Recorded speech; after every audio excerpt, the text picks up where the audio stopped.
am very happy that these guys are getting this rest right now. And when you talk about an inconsistent offense for this Phillies team, and you talk about the one thing that Rob Thompson focused on after they played Game 3 against the Marlins, about how they hadn't hit their stride yet as an offense. They haven't really found that consistent offense night in and night out.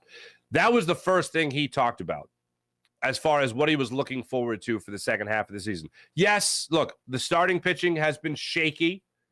Guys like Nola, Wheeler, Sanchez, especially coming off his rehab assignment, going right into the fold. And then after his first 3 starts, after that was pretty much lights out up until his last 2 starts now. So yeah, that incredible June that we all know about. And seeing guys like Taijuan Walker and other guys get a break, seeing these guys get some rest to come out in the second half and hopefully have that push where they really solidify themselves as a playoff team. To the point where we're not looking at the last 2 weeks in September going, oh, I hope they really hold on here. Hopefully we're looking at it as they're up 2, 3, 4 games going into those last 2 weeks. And you're just like, all right, keep it coming, boys. And not like a half game, for instance. That's what I'm hoping for.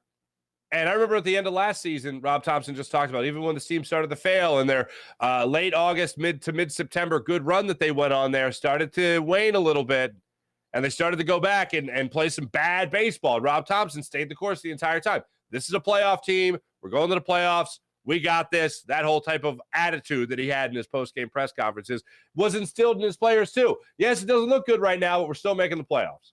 Yes, this looks bad for a playoff team, but yet we are still a playoff team. Hopefully we have a little bit more wiggle room. We can relax a little bit at the end of September. But I am looking forward to a reset button hopefully being hit. Not just because of rest, but because of a mental respite as well, where you can have a guy like Nola or Wheeler or Sanchez, or have guys in the lineup like Kyle Schwarber or Trey Turner. Have these guys take that break before going into the second half of the season and not participating in the All-Star festivities. This is where it could be a blessing in disguise. Sure, everyone would like to have 3, 4 All-Stars in the game. And the Phillies, according to their salary, according to their payroll, they should have about that. But they don't, unfortunately, because things didn't work out. But when you talk about a big money guy, like a $300 million player like Trey Turner, I'd like to see a $300 million player in the last, 78 games, 77 games left in the season. When you talk about a guy like Kyle Schwarber, I'd like to see those power numbers get back up where, now, yes, he's on pace for a 40 home run season. That's fantastic. Great. But you talk about the average, talk about the on-base percentage, talk about the strikeout rate. Ooh, baby. I could do without another 200 strikeout season. 46 home runs does help swallow that pill. But if he could avoid the 200 strikeouts again, especially as a leadoff hitter, when you have other options in this lineup like Bryson Stott, then yeah, I'd like to see guys bounce back.